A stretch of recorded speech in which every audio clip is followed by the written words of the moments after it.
Live life by choice, not requirement. There's only one way to get there from here. Be the resource your community needs. Welcome to the Relax, I Got This podcast and start crushing it with your tribe with host Robin McCoy. Here's your host.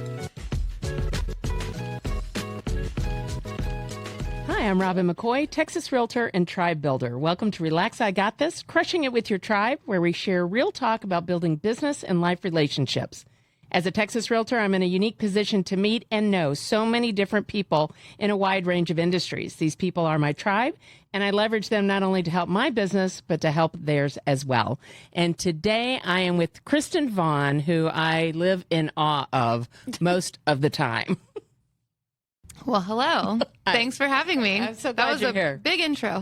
Big intro, but you get a lot, so now you got a lot to live up to now. Yeah, I know. Okay. So let me tell you a little bit about Krysten. Krysten was catapulted into the Down syndrome community when her daughter Reagan was born on January 20th, 2018. Upon receiving Reagan's diagnosis just hours after birth, Krysten's research began. Reagan left the hospital for the first time on March 15th, 2018, and on March 21st, Reagan and her soon became the Renegades, headed out to their first World Down Syndrome Day celebration with the Down Syndrome Partnership of North Texas.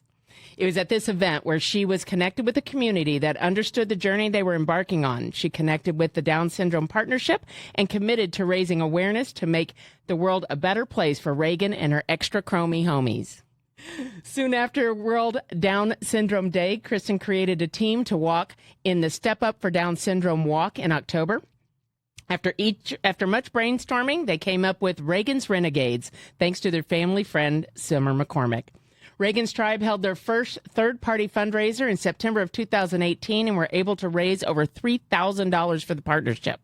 They went on to participate in their first walk with over 50 members signed up for the team. In February 2019, Krysten turned Reagan's Renegades into a nonprofit that is committed to bringing activities and resources to the differently abled community in Grand Prairie and surrounding areas. Krysten has served on the Step Up for Down Syndrome Walk Committee since 2019. She joined the board in 2019 and still remains active as a board member and volunteer. Overall, Reagan's Renegades has raised over $30,000 for the Down Syndrome Partnership of North Texas and has been the top fundraising team for the last 3 years. Wow. Yeah. That's a lot. That's a lot. Yeah. That's a tribe. For sure. For sure. I had to go down memory lane and figure out just where we started and how we got to where we are now. I had to go relive all that because you do these things in the moment and it's fun and it's exciting. And also there's a lot of unknown. Mm-hmm. But just seeing where we are now, it was fun to see how we got here.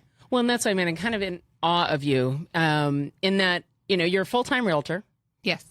You do that at a very high level. You have a 5-year-old. Yes.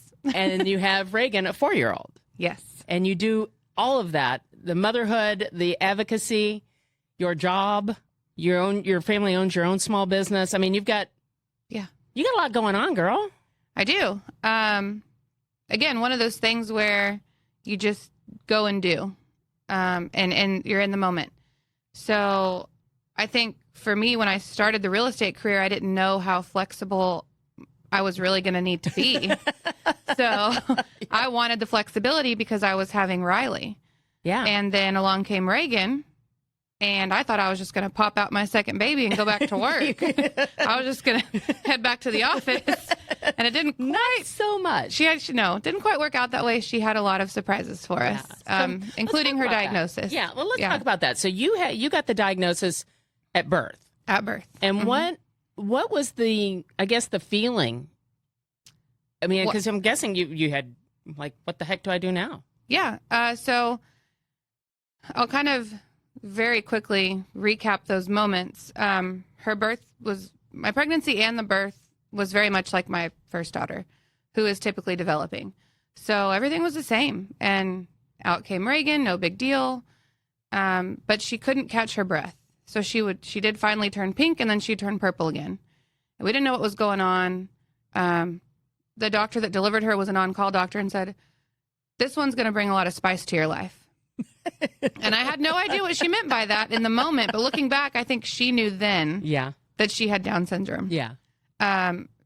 But in that moment, I just thought because of her entry, like I didn't even have time to push. She just came out. The doctor had to look under the sheet and was like, oh, she's here, and then grabbed her. So she has lived up to that, though. She definitely I know has. Reagan, so yeah. Yes, she's like, ready or not, here I come. Yeah. That's basically been her since the beginning. Yeah. They rushed her to the NICU. My husband followed her, and the neonatologist that was admitting her, that's when we first heard the words Down syndrome, but my husband was by himself. He had to come back to the room full of family. Oh, wow. And myself, who had no idea, and deliver that information. Oh. So it had to be hard for him. Yeah, he was obviously overwhelmed with emotion, and I was just like, well, they said she might. They see some markers. I'm like, well, just see. I'm sure it's not. And if she does, oh well. That's literally what I said. And I was so calm that my family thought something's wrong with her. She's going to snap at any moment. Like, she just doesn't understand. She hasn't processed it. Whatever. Now, not to say the tears didn't come. Right. And the worry, because they did. I just thought, we don't know yet. So let's not panic. They said she might, and they did a blood draw, and they had already sent it off. Yeah. So that was it. The actual diagnosis of that came 6 days later. Oh, was it actually. 6 days? Really? Yes. I thought it would be like that, more immediate. No, it was about an hour after birth, though, that we first heard it. Okay. As a possibility. And then we had this whole other issue: is why is she not breathing? Why is she turning purple? Why does she need the BiPAP mask?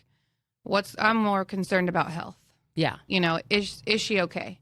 We'll worry about her genetics later. Like, let's keep her breathing now. Yeah. Why is she not breathing? Yeah.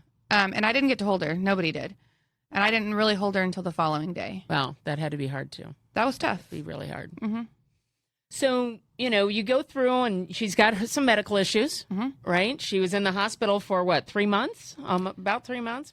The first go around. Yeah, that first go around. And I remember how you had to have home health care type people coming in.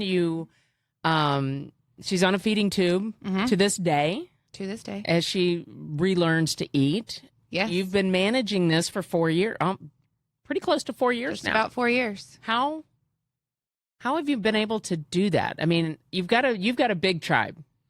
Thankfully, yes. Always had family support. Yeah. And that's never been an issue. Without question. So, because I think what, the fear is, oh my gosh, what am I going to do? How do I do this? Because I've never done this before. And yet you knew your family was always going to be there.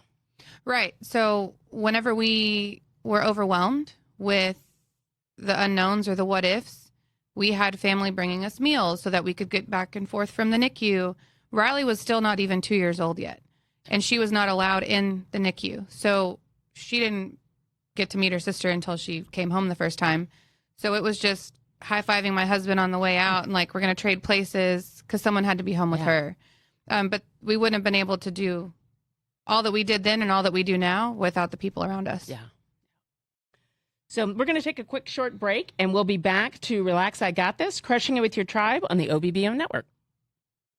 Be the leader you know you can be. Build your professional network and access education that takes you where you want to go. We are women of all ages and backgrounds. You deserve national recognition and opportunities to build relationships with people you want to work and grow with. Hit the ground running with the Charisma chapter of the American Business Women's Association. Meetings each month from 6 to 8:30 p.m. on the fourth Tuesday in Farmers Branch, Texas, and online. Come with us. Experience ABWA for yourself. Go to charisma.abwa.org to learn more.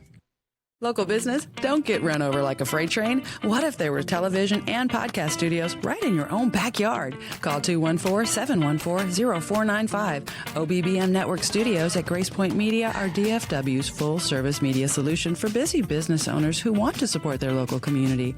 Want your own show? We'll put it together and promote it for you. Want to advertise to businesses? With over 20 platforms, OBBM Network gets you in front of DFW's business community in powerful and creative new ways. Associate in higher profile circles. Take advantage of guest spots on business TV or podcasts. Join us at 1860 Crown Road, Suite 1410 in Farmers Branch, Texas for an episode, or maybe two. In fact, make OBBM the place you meet for valuable one-on-ones. Profitable business, free America. Make media work for you, DFW. Call 214-714-0495 and check out the calendar on offbeatbusiness.com for events you don't want to miss. What was that number? 214-714-0495. Welcome back to Relax, I Got This, Crushing with Your Tribe, where we share real talk about building business and life relationships. I'm here with Krysten Vaughan, and we are talking primarily about her daughter, Reagan, and her Down syndrome diagnosis 4 years ago, and how she manages everything. Now, we had somebody in the audience ask what kind of medical conditions tend to come with this diagnosis. So there's a long list of possibilities, and every kid is different, just like every typically developing kid is different. 50% of kids with Down syndrome have some sort of heart defect.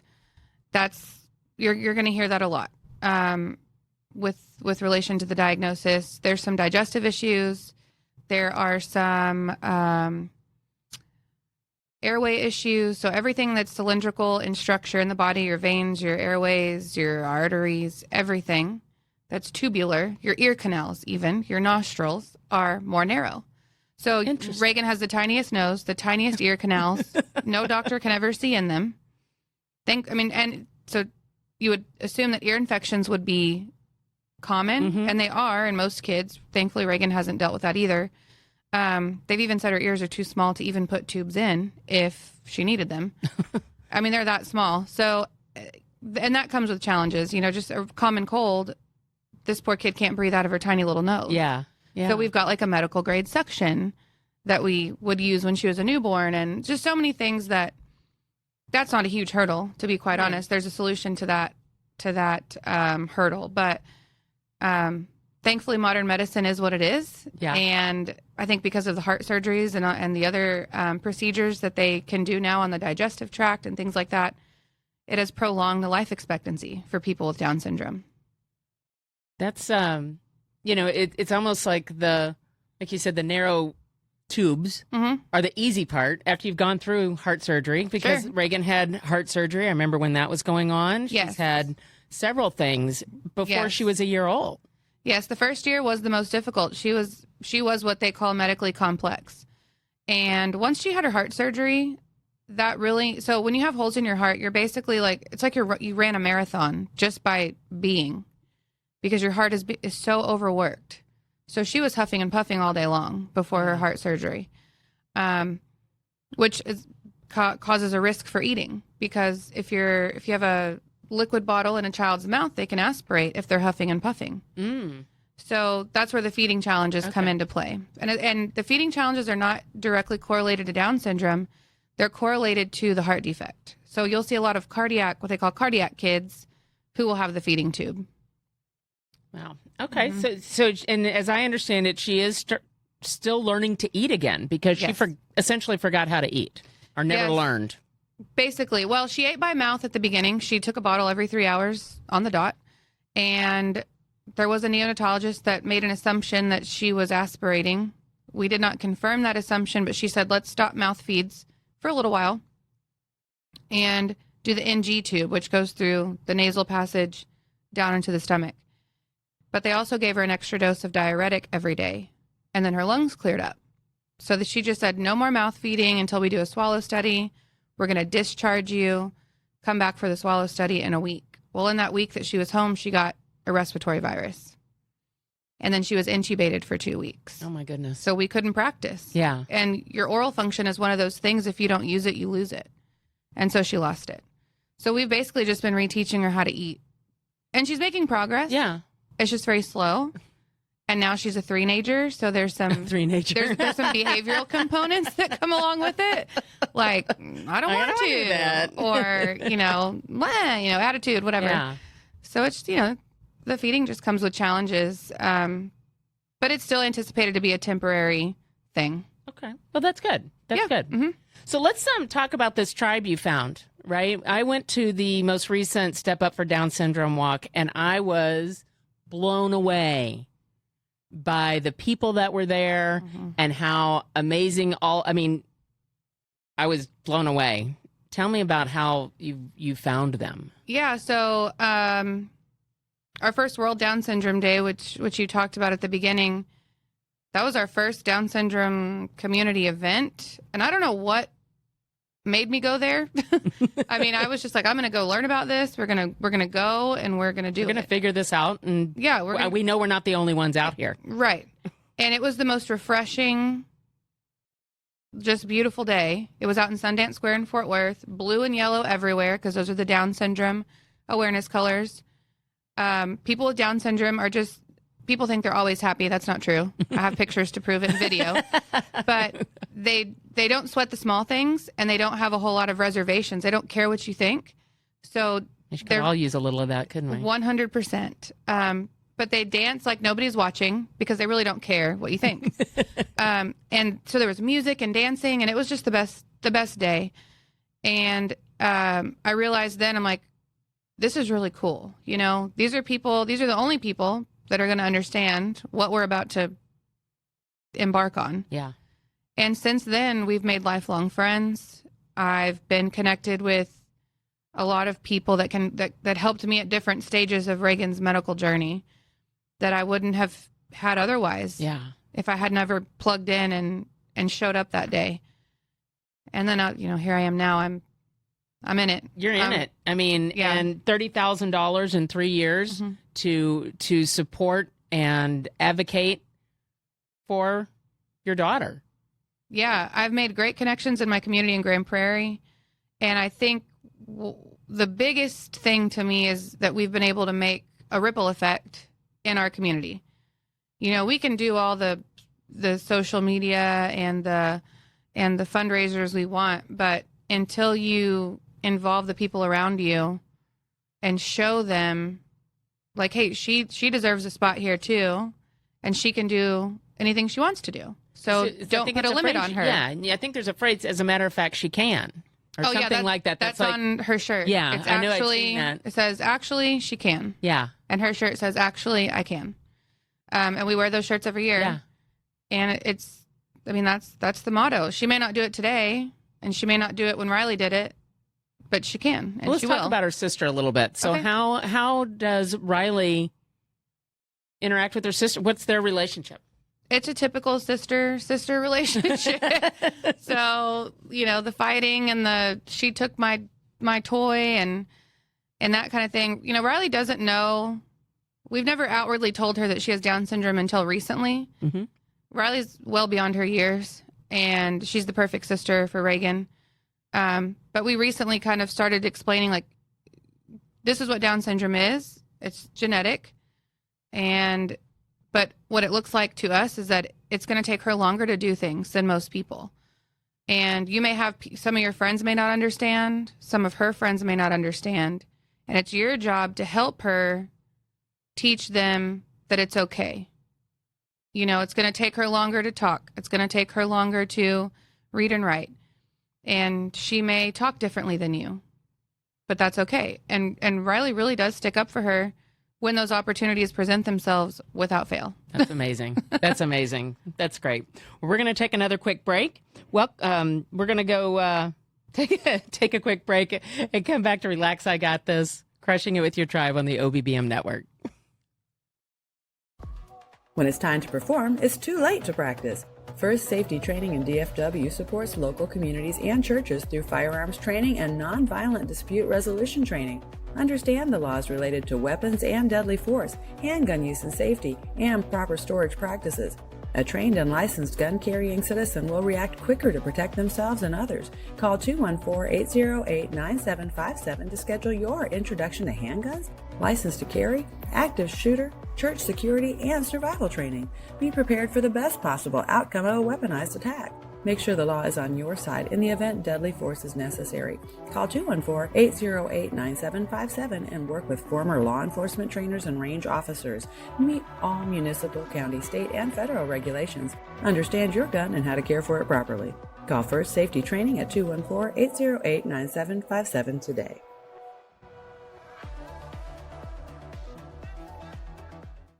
Be the leader you know you can be. Build your professional network and access education that takes you where you want to go. We are women of all ages and backgrounds. You deserve national recognition and opportunities to build relationships with people you want to work and grow with. Hit the ground running with the Charisma chapter of the American Business Women's Association. Meetings each month from 6 to 8:30 p.m. on the fourth Tuesday in Farmers Branch, Texas, and online. Come with us. Experience ABWA for yourself. Go to charisma.abwa.org to learn more.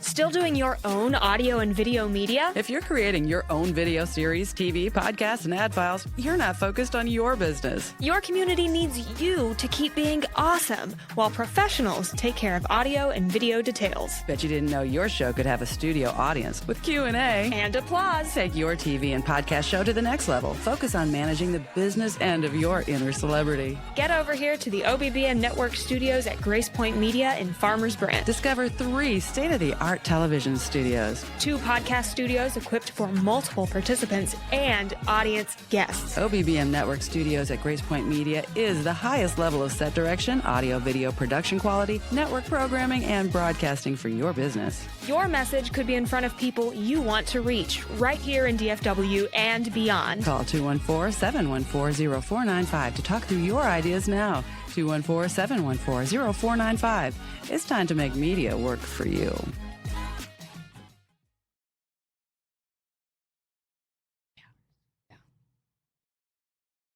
Welcome back to Relax, I Got This, Crushing It With Your Tribe, where we share real talk about building business and life relationships. I'm here with Krysten Vaughan, who is a big advocate of the homie chromies, the extra chromie homies. There you go. There it is. I love that. I think it's so funny. Her daughter, Reagan, was born 4 years ago in January with Down syndrome, and she's just telling us a little bit about her journey. And we were talking during the break about kind of some transitioning in home health, medical, and transitioning into school so that Kyrsten could still work. Yeah. So one of the things when you get a diagnosis is life as we know it is over. And that's one of the big, scary feelings that you get with a diagnosis, whether it comes prenatal or postnatal, everybody has this thought. But my mom one day encouraged me while we were in the hospital. A social worker came in and said, you would qualify for a home nurse because of her feeding tube. It's an automatic qualification because it's a medical, you have medical supplies that you're going to be dealing with. And I said, absolutely not. I will not have anybody in my house. I can do this. So obviously I'm stubborn, but. And you're I'm the mother. I am going to do this. This is my kid. I will do it. And my mom had a discussion with me later that was like, you should really consider it. Because again, Riley's still not even 2 yet. And I went ahead and considered it. And I got in touch with a nurse. Her name was Leanne. I had a few before that I didn't like. And then we met with Leanne, loved Leanne, and Leanne stayed with us for 18 months. And Reagan, that is a long time, especially, there's some turnover with that kind of work. And when Reagan was born, she was high risk for illnesses. And keeping her home was just the best thing to do for her. That doesn't mean she didn't get out and about with family. She totally did. I didn't keep her in a bubble. Going to daycare. But she wasn't going to go to daycare, not yet. And then when it was time, when I felt like, okay, this girl's getting really busy. She's about to start walking. She's trying to talk. She needs some friends. And so then we put her in daycare. And that helped me realize that typical peers are where she thrives, being around typical peers. Because in our home life, nobody treats her any different. Yeah, I watched the videos. Yeah, she's not treated one iota different. I don't care which kids are in the house. Mm-hmm. Yeah, she runs around with all the big kids of Riley's friends and all their little siblings, and she's just part of the gang. And she falls down and gets right back up and charges forward. Yeah, we don't coddle her. She doesn't get any free passes. She's just a kid. Yeah. And so, but those things, there is no shame in getting home health. I just want to put that out there because had I not done that, and I did receive some negative comments from other mothers when I got more involved in the community of, oh, you had a home nurse and you left her there? Now, are these parents of Down syndrome kids? Mm-hmm. Mm-hmm. Interesting. Yeah. And so I learned a lot about not everybody's real supportive in that community. It's just like any other community. And you would think, that we all just would be. And a lot of us are. Yeah. But I did get some comments, some sideways comments about that. But honestly, it helped me be the best mother to her because I knew she was well taken care of. I established a relationship with the nurse well before I ever left her by herself. And because my job is flexible, I would leave and come back, and I was in and out. Yeah. So I felt good about being able to pop in, and she was always taking great care of her and working with her. She would oversee the therapies for me, the ones that would come in the house. So you had additional people then. So you had additional people that would come in and do different, yes, like you call them, therapies. It's early childhood intervention is a state-funded program, so ECI, and they will see your children up to the age of 3. And Reagan, of course, it was easy to get services for Reagan because she automatically qualified. Yeah. She's got a very documentable genetic condition. Yeah. I do hate that for some families that don't have a very clear diagnosis, but they know their children need help. I hate that it's so hard for them to get services. But we were thankful for that program, and then when she went to daycare, they went to daycare and did her things. Is that right? Did her little sessions there. And how does the school? Was it a typical school? Yes, it was a daycare. Yeah, it was a daycare. It was the daycare that Riley went to when she was a kid. And they didn't have any problems. Nope. With these, therapy people coming into their classroom and all of that. No, I mean some of the other kids would get distracted and they would think it was like a big playtime, and all the toddlers would come and do Reagan's physical exercises. That's awesome. It was so fun. But honestly, the teachers were like, "Well, that's fine, whatever. It's fun and it's not harmful to anybody." And they may be learning something. Yes, and I did write an informational sheet to all the parents in that classroom to tell them about Reagan and what's going on and who she is and her diagnosis, and educate them a little bit because she was going to be in the classroom with their kids. And those children were going to go home and say, "Yeah, there's this new kid, and she eats through a tube, and I don't know what that means." Yeah, or she has these visitors that come play with her. And play with her. How come I don't have people come play with me? So, I just any opportunity I get, I try to make it a teaching moment. And now that she's in the school district, she's now in the PPCD program through GPISD. It's the preschool program for children with disabilities. She's there half day. And so I had to have a conversation today with somebody at the school district. And I try not to go in with the mindset of like, I'm going to battle, although I know it could end up that way one day. But more so, this is a chance for me to teach you from my point of view. Yeah. And why I want what I want for my daughter. And I just so happen to know the laws that protect her. So I use that to my defense. Yeah, but and you educate yourself, right? I mean, I imagine, you said, that you launched right hours after birth, you launched into your research. And once you figured out, I know you well enough to know that you're going to figure it all out. Mm-hmm. And if it's something you believe in, that will be the hill you're going to die on. 100%. And obviously this is the hill you're going to die on. Sure. I mean, hindsight's 2020. I think there's a lot of things I could have done differently that may have gone better for us. But again, you only know what you know. Yeah. Until you know better. So. Well, let me ask you this, because we're almost running out of time already. And I hate that because you and I could talk about this forever. You're always so open about everything. And you just always come up to me and say, just ask the question. What do you want to know? Yeah. So the person that's getting that diagnosis right now, what are you whispering in their ear? What are you telling them? Well, I would tell them they're going to come at you with a lot of resources in the hospital. And it's going to be like drinking from a fire hose. Even if you still have 20 weeks to go, if you get a prenatal diagnosis at 20 weeks, it's still a lot to process. You just have to process it faster once the baby's here. I would just say you don't have to go plug in anywhere until you're ready. And that the best advice you could get in those moments would be from a parent, not a doctor. Yeah. Somebody that's actually living through the day-to-day. Yes. Not to say that the doctors, thank God for all of them that helped Reagan. But I also had to have some words with a lot of them, and I caught some mistakes, and I had to be that advocate for her from day one, even though I didn't know really what I was doing. Yeah. just that I would say, you know your child better than anybody, even if you feel like you're lost in the diagnosis, and talk to a parent that is living through it, and take that information from them in conjunction with what you're hearing from the doctors. So how do they find that parent? Well, funny you should ask. I am actually a volunteer with the Parents First Call program.